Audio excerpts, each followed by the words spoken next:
नमस्कार साथियों, मैं डॉक्टर मुकेश गर्ग। जरा सोचिए में आपका हार्दिक स्वागत है। भारत के प्रधानमंत्री नरेंद्र मोदी जी ने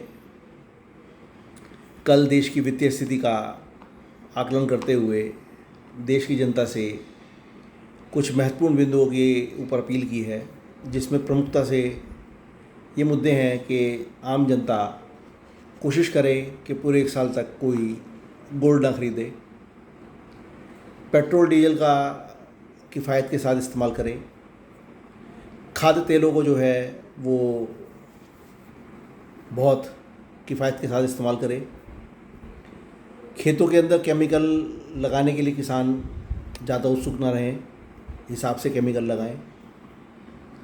इसी तरीके की छोटी छोटी उन्होंने 2-3 बातें और रखी, और इन बातों को रखने का मतलब सीधे सीधे विपक्ष ने हमारा ये लिया कि भारत की आर्थिक स्थिति खराब है और मोदी जी उसको कैसे उबार पाएंगे।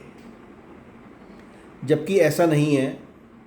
मोदी जी ने समय रहते जनता को चेताया है कि जो हमारा बैलेंस ऑफ पेमेंट है, रिज़र्व है हमारे पास, डॉलर का रिज़र्व जो हमारे पास है वो लगातार घट रहा है, क्योंकि एक्सपोर्ट हो नहीं रहा है, और तेल का जो रेट्स हैं और जो सब खाद्य तेलों पे और केमिकल्स पे, फर्टिलाइजर्स पर जो रेट्स बढ़े हैं, उसकी वजह से हमारा जो विदेशी मुद्रा का भंडार है वो कम होता जा रहा है लगातार। उसके ऊपर जो है अधिक पेमेंट करना पड़ रहा है डॉलर्स के अंदर। इस चीज़ को, आने वाले समय को देखते हुए उन्होंने जनता के सामने ये प्रस्ताव रखा है, और मैं नहीं समझता कि जनता इस पर अमल नहीं करेगी, क्योंकि मोदी जी के कहे वाक्यों को जनता बड़े वजन के साथ मानती है, और मोदी जी कही बात को वो टालना नहीं चाहती।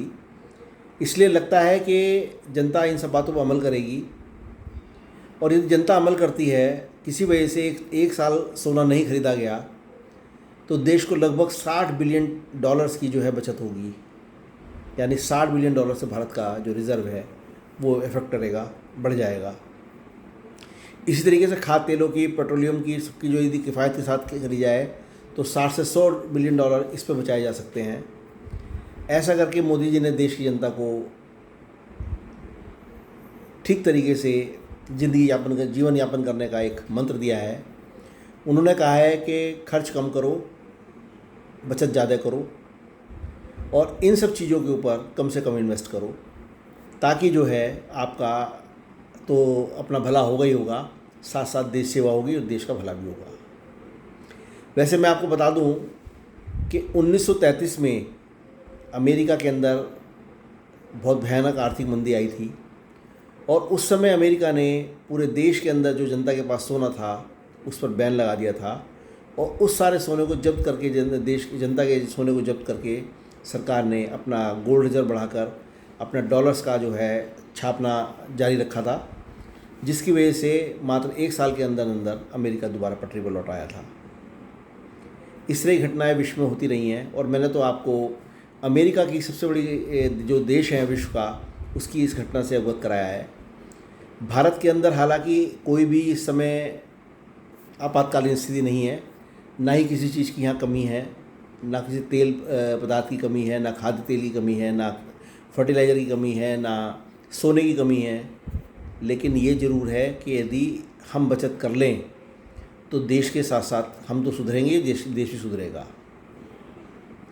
साथियों, मोदी जी का ये आह्वान लगभग उसी तरीके से मानिए जैसे कभी लाल बहादुर शास्त्री जी ने, जब देश के अंदर अनाज की कमी हो गई थी और अमेरिका से लाल गेहूं आयात किया जा रहा था, उस समय उन्होंने जनता के साथ आह्वान किया था कि आप एक समय भोजन करना बंद कर दें, और जनता ने उसको फॉलो किया था उस समय।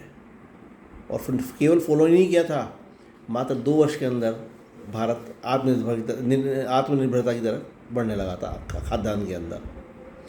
इसी तरीके से यदि भारत के लोग सोने की खरीद कम कर देंगे या नहीं करेंगे, तो उससे क्या फ़र्क पड़ने वाला है? कुछ भी फ़र्क नहीं पड़ने वाला। फ़र्क जो पड़ेगा वो भारत के विदेशी मुद्रा भंडार पर पड़ेगा। जनता को इसका क्रेडिट मिलना चाहिए, देश को इसका लाभ मिलना चाहिए, और हम किसी तरीके से भी अपना पेट्रोल डीजल की बचत करें, हम खाद्य तेलों की बचत करें, हम कम से कम वाहन का इस्तेमाल करें, जब ज़रूरत हो तभी इस्तेमाल करें। लेकिन साथ साथ मैं सरकारी अमले को भी नसीहत देना चाहता हूँ और उस प्रोटोकॉल को भी नसीहत देना चाहता हूँ कि एक अधिकारी की गाड़ी छोड़ने के पीछे 4-4 पुलिस गाड़ियाँ चलती हैं। एक नेता को छोड़ने के लिए 10-10 कारों का काफिला चलता है। इसमें तेल की अनावश्यक बर्बादी होती है। उसको रोकने का सरकार समुचित उपाय करे। हमारे देश की जो राजनीतिक पार्टियां हैं वो उसका दुरुपयोग ना करें और हमारे जो पुलिस विभाग हैं, हमारे अन्य विभाग हैं, सरकारी विभाग हैं, वो एक अधिकारी को छोड़ने के लिए सैकड़ों गाड़ियों को इस्तेमाल करना बंद करें। तभी जनता से किया गया कोई वायदा सरकार पूरा करते हुए अच्छा लगेगी।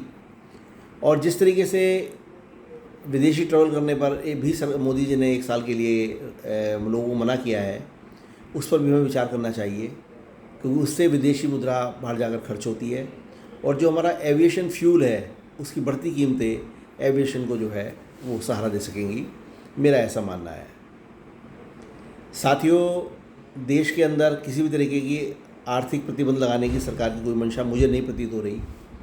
मुझे तो सिर्फ ये प्रतीत हो रहा है कि फ़िलहाल अभी कोई इमरजेंसी भी नहीं है देश के अंदर, आर्थिक इमरजेंसी भी नहीं है, मतलब इकोनॉमिक इमरजेंसी भी नहीं है। सिर्फ़ और सिर्फ मोदी जी देश को चेता रहे हैं कि यदि ये युद्ध के हालात अगले 6 महीने, 8 महीने, 10 महीने नहीं सुधर पाए तो कहीं ऐसा ना हो कि भारत भी पाकिस्तान वाली लाइन में खड़ा हो जाए और भारत का जो बैलेंस ऑफ पेमेंट सिस्टम है वो डिस्टर्ब हो जाए।